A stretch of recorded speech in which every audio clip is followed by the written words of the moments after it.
and welcome back. I hope you've had a good week. And if you're new to the channel, welcome. I'm Tracy and I hope you'll stay around for a while. Today we're going to be taking a plastic planter and turning it into a stone planter.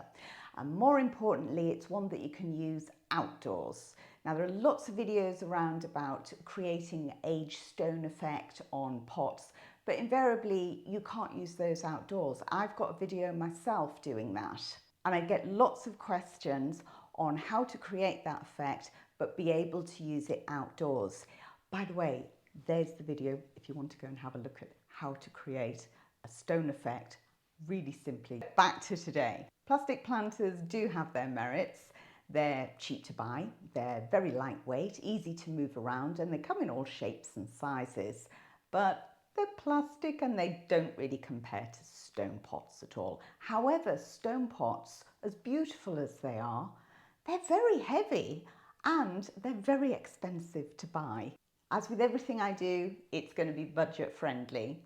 If you've seen any of my other videos, you'll know that I love to shop my home. I love to shop the garden. And for this one, I've shopped the garage. I've used old building supplies, things that I've just found that from previous projects that I've done. So I haven't gone out and spent lots of money on materials. So if you're ready, grab a cup of tea, let's get into it. This is a planter I've had for many years and I've chosen it because it's a good size for what I want to do with it. And most importantly, because it's rigid. You don't want anything that's got flex in it, otherwise the products are going to crack. After a good wash, I'm going to sand it down. Now I'm going for 40 grit here. You could maybe use 80, but I wouldn't go with anything finer because you want to give it a very good key. When it's thoroughly abraded, I'm going over with a surface primer to create a tight bond for the material that I'm going to put on. I'm also going to spray the inside just a part way down, not all the way down, just to soil level. Now this is dry in 20 minutes, but I'm going to leave it overnight to make sure it's completely hard. I'm going to cover it with a cement-based flexible floor tile grout that sets in 3 hours, which I'm mixing with coarse builder's sand. This gives me the rough stone texture that I'm after.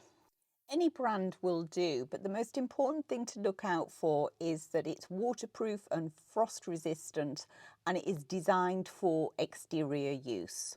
Plus that it is cement based. Now I'm adding a little bit of water here just to mix it in. The ratios, I'm just making it up as I go along. The building sand also helps to take away the greyness. I only had grey left and I don't really want a grey pot. So I found that the strong colour in the sand just helped to give me almost that sandstone colour. Now I'm starting with the pot upside down. I'm not going to cover the actual base, but I want to make sure all the way around that bottom rim is covered properly. Last thing I want to do is turn it the right way around and then start to see bits of the original pot showing through. So pay real particular attention to that. I'm applying the mix with a flexible tool here. I call it my little spreader. I don't know its technical term. But I am going to be using my hands as well, so that's why I've got rubber gloves on. As the mix is fast drying, I'm mixing up in just small batches as I work my way around. Now, it doesn't have to be perfect at this stage. It's more about just getting the pot covered. We are going to do something to sort out all the marks in a little while. Once I've got it covered down to the rim, it's lightweight, so it's still easy for me to move around. I'm going to take it off the workbench and put it onto the floor. That allows me to put the mixture around the rim. I'm taking it below the soil level line for 2 reasons. 1, because you don't want to see the original plastic.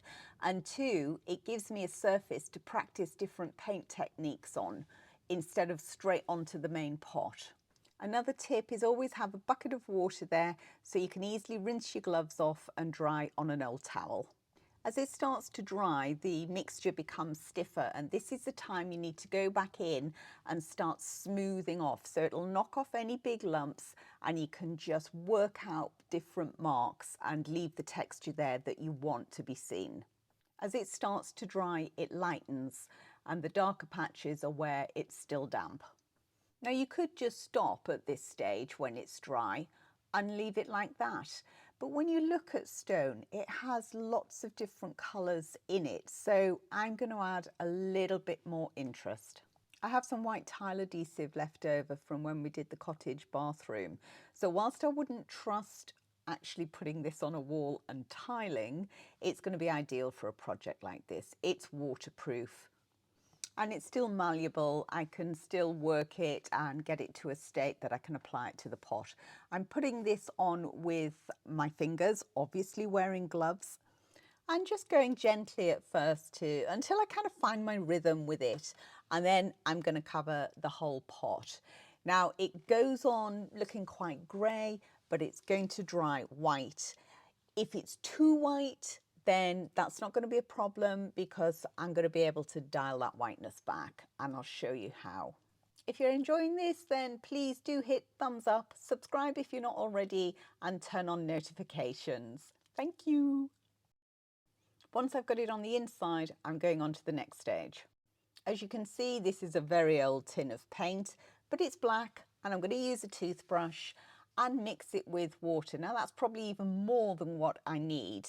So it's literally just a little smidge. Lots of water though, we want it nice and watery, and then we're going to flick marks all over it, like the porous holes that you find in stone. Try to find a toothbrush that's got really stiff bristles. Now this one wasn't cutting it, so I've switched here to another one, and you can see how quickly the splatters then come out. Again, you could leave it at this stage, but I think it needs something a little extra. I would be going for brown paint at this stage, but I've run out, so I'm going to improvise and use some leftover brown grout. I'm really just trying to get the colour here. I'm not going for texture, so I've watered it down heavily, and I'm using an old rag. Again, I start gently until I find my rhythm, and it's the white areas that I'm covering. It's just helping to knock back the brightness of that white. Now I am going to stop at this stage, but I did experiment with another pot. I added a little bit of orange. If you see in stone, you know, quite often you will see a burnt orange. You could also go with the green, but we get so much moss here. This pot is going to be covered in green very soon. I'm using this pot to plant up a tree that I've grown from a cutting. It's a pussy willow, and I've been using it in the kitchen in my seasonal styling. I've also put moss that I've scraped off rocks from the garden on top of the soil. The tree needed replanting, but to buy a plant of the size that I needed in stone would have cost me so much money. This has turned out to be an ideal solution. Now the 3 takeaways I would give you is 1, make sure your pot is rigid. We don't want any flex in it. 2, make sure the grout that you're covering it with is cement based and designed for exterior use only. And 3, all the products that you put on, just double check, make sure exterior only. Let me know your thoughts in the comments below. And if you've enjoyed the video, thumbs up. Please do subscribe if you're not already subscribed, and turn on notifications so you don't miss my next video. I hope to see you back here next week.